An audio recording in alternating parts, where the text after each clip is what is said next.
Hi, this is Sandra, and I'm with Lee Street Beat along with T the Band. Glad y'all back with us. Glad to be back. T, how you doing tonight? I'm doing okay. I'm doing all right. It's kind of it's cooled down a little bit from the 90s. We're in the high 70s, but it's a little humid. It rained off and on today here, but other than that, I'm doing well. Good, good, good. Simone Biles has been doing some really amazing things. I always, anytime I see her, perform and she does great, it always, makes me really happy. She did a triple double at the US Gymnastics competition, and everybody's just, continuously watching the video because it's just amazing to see her soar. Yes, Simone Biles is a very talented athlete. She's looking to make, the 2020 Olympic Games, which I think she should do with ease. She's a professional, and that's what she does. She added this in her routine this year, and it hasn't been done by anybody. The triple part, people's done double, they haven't done triples. So she's practiced that many a times, and she was able to do it. So now we're gonna wait to see the women in collegiate gymnastics. One of them is gonna try that. They know it can be done. Someone will do it. I don't know who will do it. It could be Kayla Ross from UCLA, or I can't think of the girl. I think Mikhail Skinner from Utah, somebody like that. But they're also very talented. So it'll be interesting to see who else is going to try to emulate Simone Biles. All I can say is that she's talented, she's gifted, and we should be appreciative for the time that she's here doing this, because she's kind of, at this point, erasing the legacy of, say, Mary Lou Retton and Olga Corbett, whatever it is, the little Russian girl. But there's people coming up under Simone too. So she's like all athletes, they fighting time and they're fighting age. She won't be doing this for long, but let's appreciate her and her skills while she's able to do it. Because believe it or not, gymnasts, especially women gymnasts, have so many injuries, and it just takes little back spasms to take them out of this. Exactly. Well, you know what? She's inspiring, and she makes everybody around her better. So Shai Werts, he's was a quarterback for the Georgia 7. He was stopped for speeding in South Carolina, and the video's gone viral. It's out there. The police stopped him, and basically they harassed him, and they looked at him as somebody who was in the wrong place at the wrong time. He was speeding, and you would have thought that he might have just gotten a speeding ticket, but instead they found a way to extend their time with them by claiming that bird poop was possibly illegal substance, cocaine. That's what happens when you put Barney Fife as sheriff of Mayberry. They don't know the difference between bird poop and cocaine. They only give Barney one. So all they know is the strip turned white. I mean, one way they could have tested it, they could have wet it and licked it and rubbed it across their gums, like they do in Queen of the South, to see if that really was cocaine. But no, they're gonna take a little blue strip and said, it turned blue, even though he used blue windshield wiper to try to get it off and think it may not be no residue from it. But thank God they ran a more sophisticated test that's able to determine between bird poop and cocaine. And just in case you're out there in South Carolina and you are a police officer, a law enforcement thing, you're looking for these so-called, I call them TV cocaine dealers. They can now put cocaine in liquid form. That's how they're shipping it. So you maybe want to move along to the 21st century and try to catch up. So those bottles of water that you see with that special branding on it, that could be liquid cocaine. But they won't be having a young black man driving a Charger going 80 miles an hour with liquid cocaine in his car. Nope, they'll be driving a truck. They'll be driving a truck with some kind of markings on it, and with cases of it, like a regular delivery truck. I'm just telling you. It's just, you know, it's heartbreaking because, you know what, you think about everything that he went through. They took him to jail. You know, I mean, they booked him, they fingerprinted him, they took him through all of these hoops and stuff, you know. And it's just really, really sad. I just, you know, hope that it doesn't.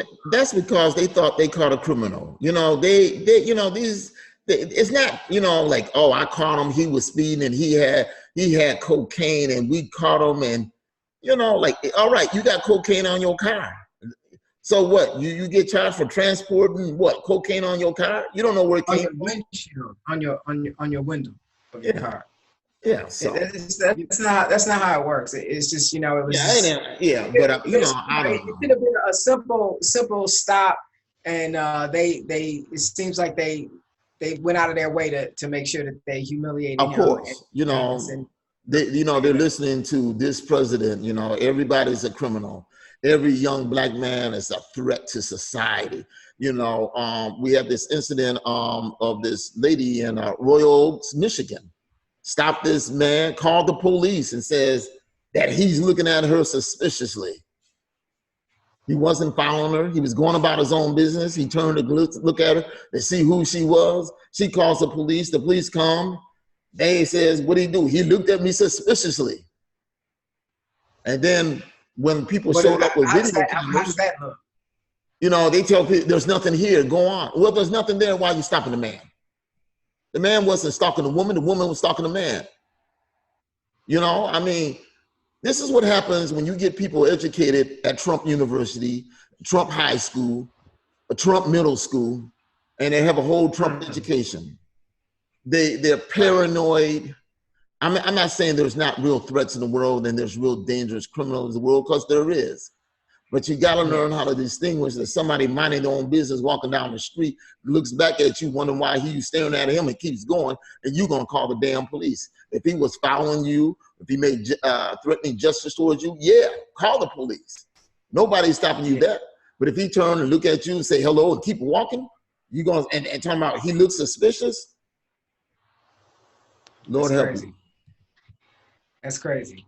Well, you know, at the Rogers Cup finals, Serena Williams had to bow out.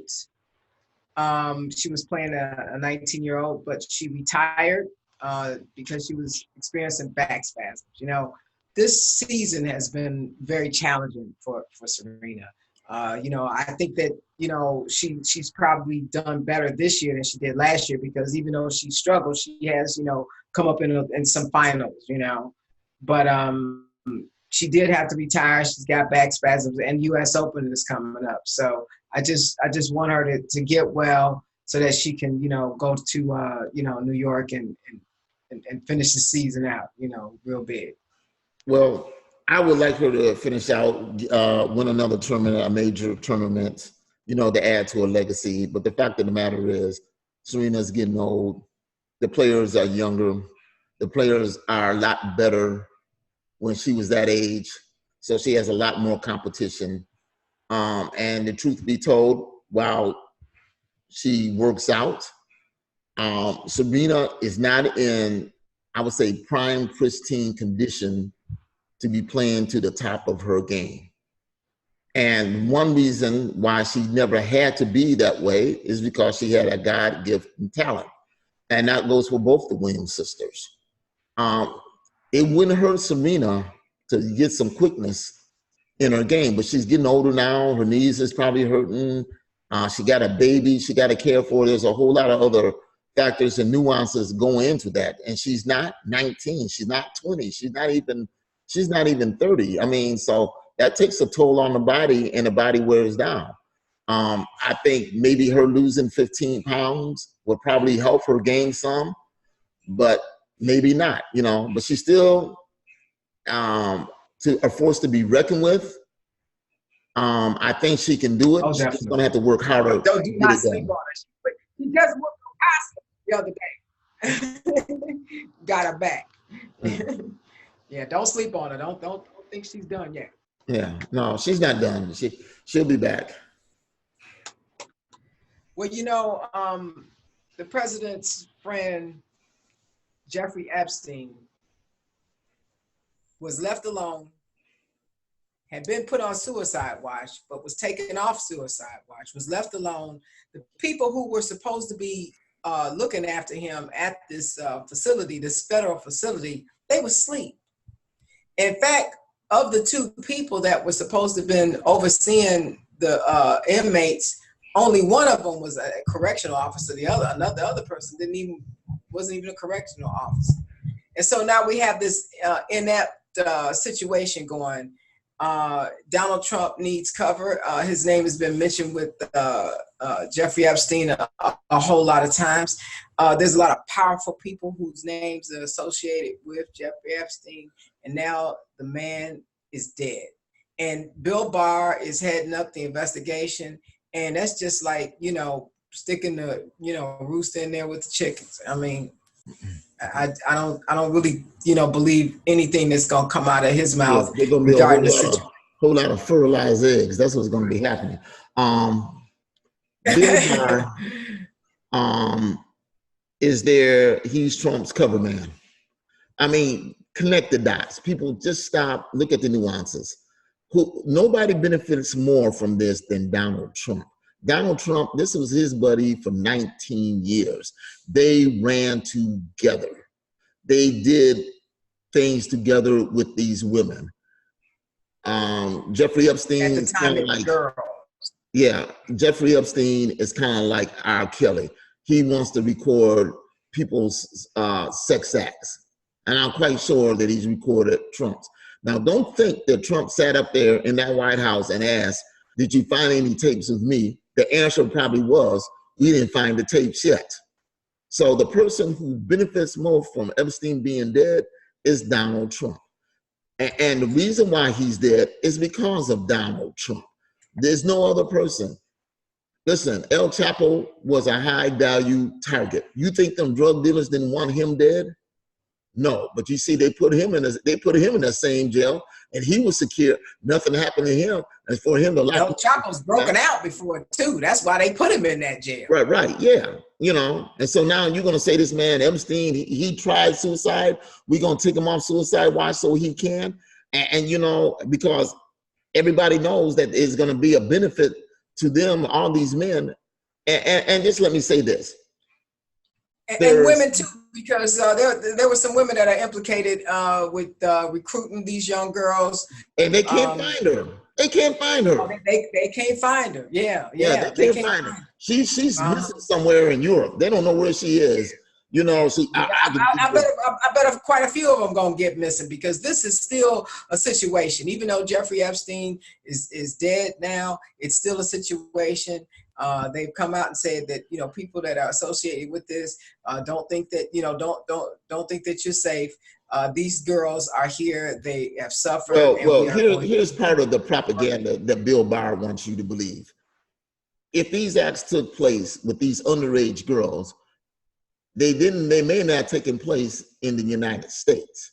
So if it took place in, say, the Bahamas, and under Bahamian law, say the age of consent is 15 and not 17, then how do you prosecute that in the United States when you broke no law? You didn't commit the crime in the country, and you broke no law in the country.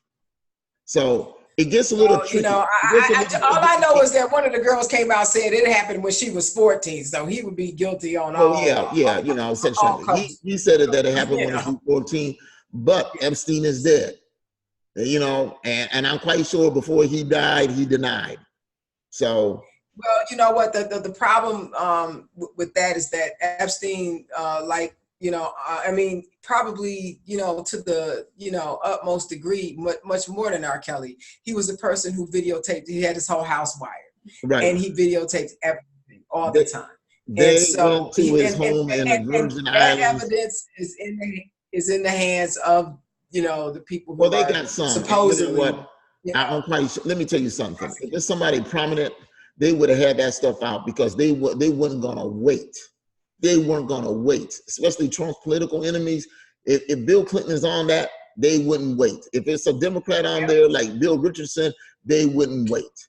But my guess is maybe it's some of his business associates that he does business with, and he doesn't want that part to get out, or himself.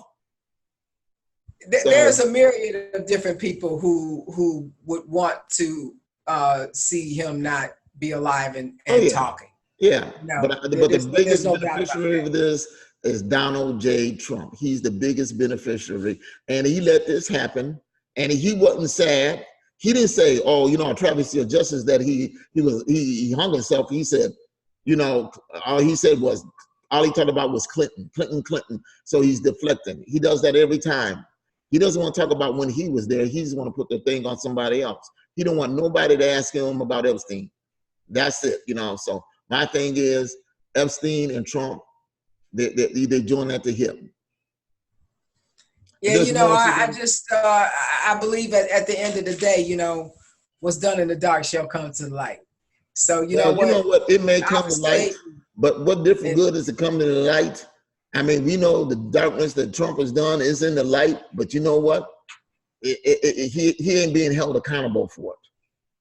These girls are going to sue the estate, and they are, you know, I wish them all the, you know, all that they can. Let me tell the girls, I wish they sue the state, and I hope they get the money. But sadly, that's not going to happen. These are poor girls who've been poor, and they're not going to let hundreds of millions of dollars, tens of millions of dollars go to them, something that happened 20 years ago. They're not going to let it happen. It's just like he got a home in the Virgin Islands. Which one of those girls is going to get that house? Not a one. Well, I tell you something. They got a home in the Bahamas. Which one's going to get that? Not a one. Who's going to get his Learjet? Not a one. That's not happening. Well, you know they're going to sue the estate, and I hope that they get something. On their way. You know, I hope that they get something. You know, hope and pray. We're all hoping and praying for justice, but as we see sometimes, yeah, well, you know, justice is one of the things that might elude them a little bit. But you know, one of the girls, she's still pursuing it because you know what, it was a whole operation, and so she feels like, you know, I mean, okay, he's dead, but I was violated by more than just Jeffrey Epstein. All of these people were involved in this conspiracy to, you know, keep herself and all these other girls working and doing this type of work. And you know what? Hey, look. You know, she's gonna have to name names, but you know, it's the same thing every time. You know, they said, you know, Prince Andrew, you know, she had sex with him, Prince Andrew. His rhetorical thing was, I never met the woman. Then they said, well, we got a picture of you. He said, I take pictures with people all the time. I didn't know nothing about this. I didn't have it. And that's what you got to prove, that actually there was an act of sex between the two, not just her word. There got to be some kind of proof. These people, like you say, if they're rich and powerful, they're just not going to roll over and agree because she made an accusation. It doesn't work that way.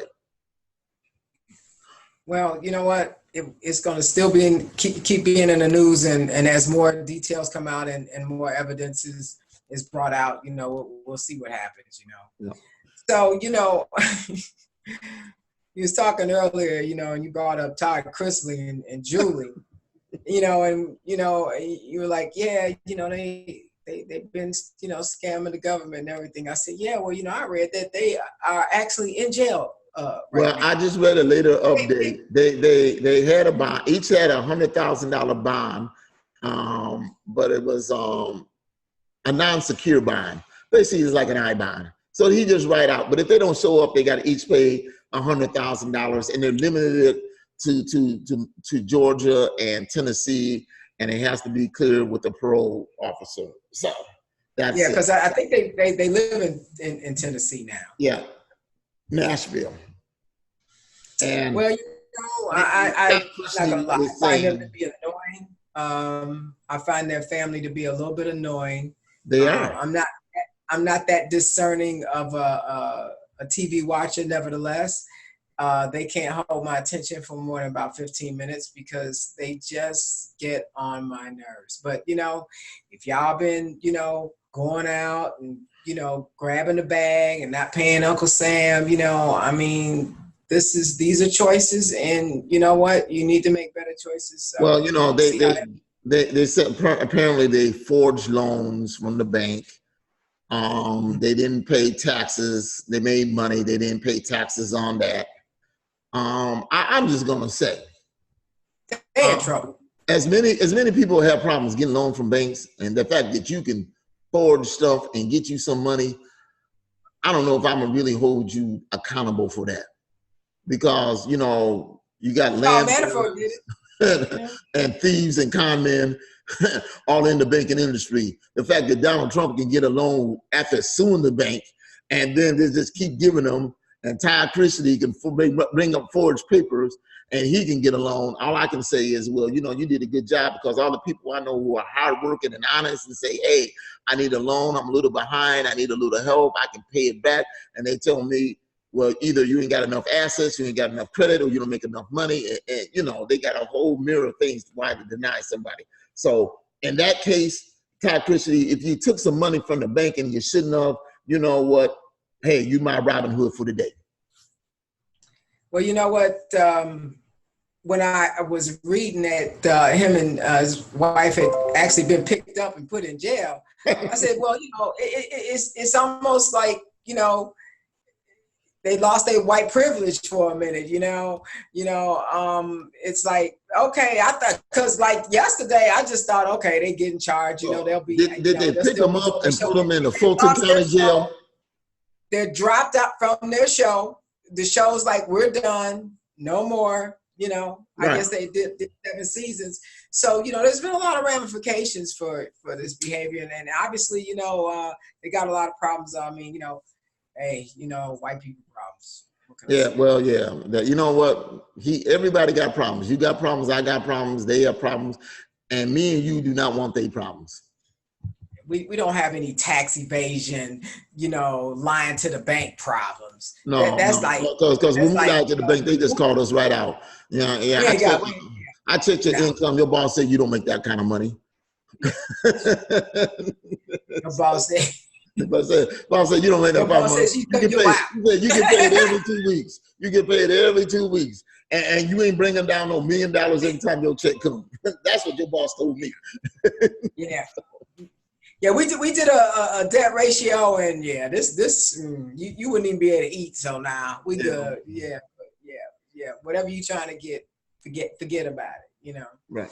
Yeah. So, well, we kind of miss S. Hacker today. I wanted her to give us an update on what's going on with Microsoft and this Office deal.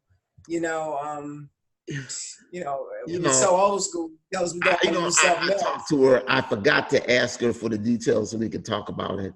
But Microsoft is asking everybody to upgrade because of some malware or whatever it is. The problem with Microsoft, every time you upgrade with it, you get some adverse reaction to it. So I don't know. At least initially. I don't know if you just stay put or go ahead and download whatever it is. You might want to wait a day or two to see exactly what the Microsoft community is saying. So that's what I would do. And most people now, especially when you got ransomware, and I don't know. I think a lot of people store their passwords on their computer. I don't. Maybe I always write them down. I don't want it to save it.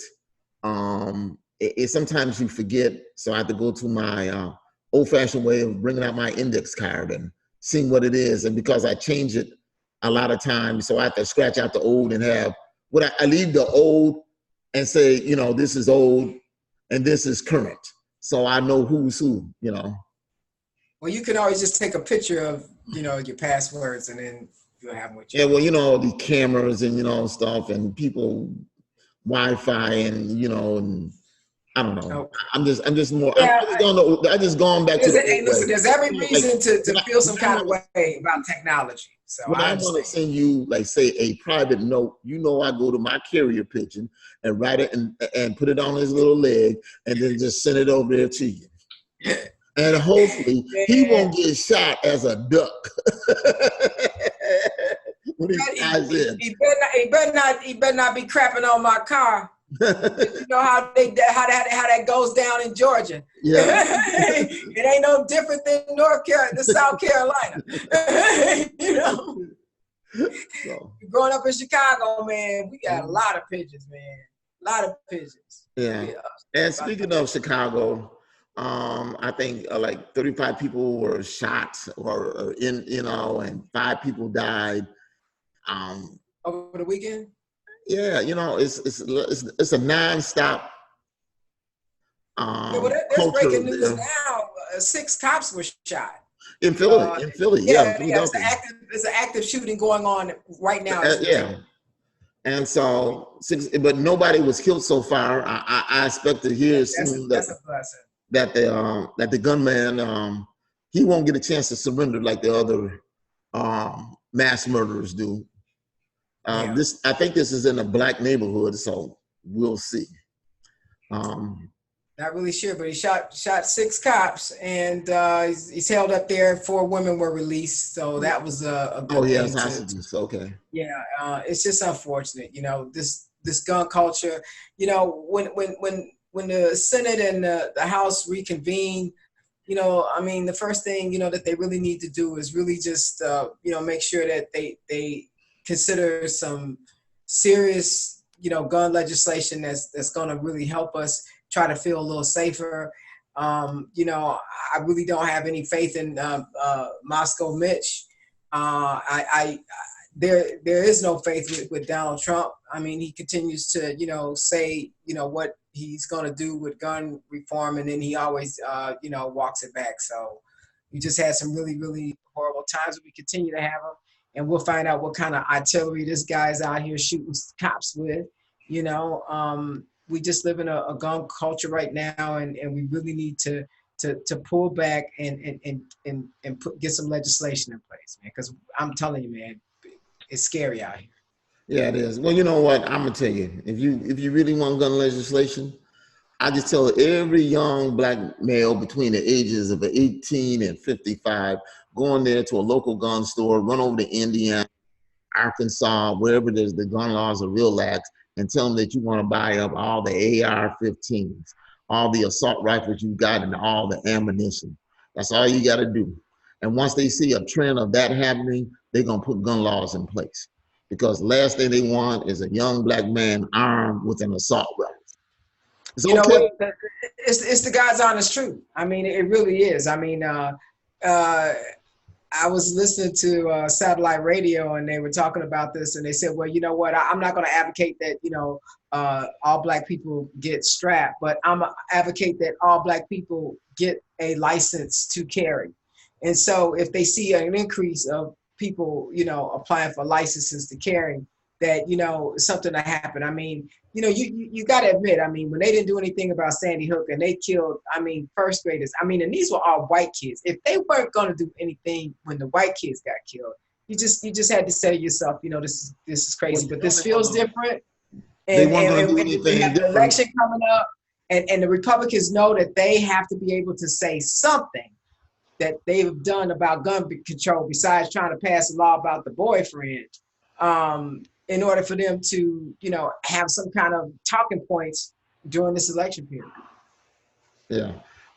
One of the things is, in these legislation, it hasn't come. We're hoping that it will. So that's important. The other thing is, let's talk about this false narrative that Chris Cuomo, because he was called Fredo. We both discussed that. And he want to equate that as using the N-word. And as you put it, we know that's been an insulting, derogatory term for over 400 years. And Fredo just came into the American lexicon in the last, 50 years from the Godfather movie. Exactly. I mean, you know what? It was an unfortunate incident. that two people would, come up to Chris Como and try him, say something derogatory to him. I mean, he went tough guy on him, and we see his guns, and we know that, he comes from a family of, privilege. They, are almost, princes and around there in New York. But, he called him Fredo. It's from the Godfather movie, and it's basically the scene that he's talking about is when he takes a dive. He doesn't, he agrees with the police that he was going to say and tell the truth. And then when he gets to court, he just kind of nuts up and goes crazy and act like he doesn't know what anybody's talking about. But, for Chris Como to equate that with the N-word, it's like, I think you just kind of a little bit over your skis. You went too far. The N-word is much deeper, has much more longevity of hurt and oppression associated with it than some word that just came out in a movie, back in the 70s and 80s. I know that he felt disrespected, but at the same time, I think he felt empowered too, because I think he could have took him no problem. He just said, "Yeah, just hit me." I didn't call for you. I don't know where you want to come for me. I think Chris wanted to bait him in, so he can go ahead and go give him the proper beat down. But let me just say, when you are a star of your own TV show, news show, and you're making $1 million a year, that ain't the way to really handle it, Chris. Let your producers or security people or whatever they are that hang around you, let them step in there and do it, because it will go sideways with you. You have an enemy in the White House, and if nothing more he would like and talking about, you want to give a double standard to a CNN commentator, anchor. Well, Chris coming out with his video kind of takes a little bit of heat off of Don Lemon, who's been accused of grabbing up a gentleman and I guess inebriated. I personally know Don. I wouldn't say I don't believe that gentleman. I'm gonna put it to you like that. I don't believe it. I believe that this is a false. Now, if you had said Donald Trump grabbed somebody. Oh yeah. You can't give Donald Trump no benefit. I'm gonna give Don Lemon the benefit. If Don Lemon says he didn't do it, I believe that he didn't do it. The guy was trolling Don, right? Huh? The guy was trolling Don. Yeah, he was trolling Don, writing them. This ain't the first time he's done some more stuff. He just want to sit there and now he's talking about CNN won't do whatever it is. Don Lemon denied it. I believe him. That's it. You know what? This is what happens when you got people making false accusations. And that's what this man, I believe, is doing, making false accusations. Don Lemon knows that he's high profile. He's a black person. He's in the Hamptons. And this troll is there to goad him. And he already knew about the scene with Chris Como. So I don't think that happened. I think this man has lied. I don't think he can prove it. He just want to make the accusation, and he wants to make it stick. And he probably is looking for a nuisance payout for him to go away. I'm gonna accuse him of this, and I'm gonna sue him. See how much I can get to shut up, so I can go away and sign an NDA, non-disclosure agreement. Well, T-Man, it's good getting back with you, man. I hope next time we get together, Essa will be around. But we covered a lot of subjects, and we hope to be back and be current again next week, man. Yeah, I talked to Essa. There's some things that she wants to talk about. One of them is student loans. Credit. There's certain people that I know, they feel that they have credit card debt or student loan debt is that you're just irresponsible. I just try to say to them is that sometimes circumstances dictate things. They don't feel that a car is a necessity. Well, it may not be in a city like New York or Chicago, but if you live in a small town, that doesn't have public transportation, you need a car. You need a car to go to work. Well, I hope that she can cover that next time we get together, bro. Yeah. So until next time, this is Lee Street Beat. This is T the Man along with Sandra Tucker and also speaking for S Hacker. Stay safe and love one another. We'll see you next time. Bye-bye.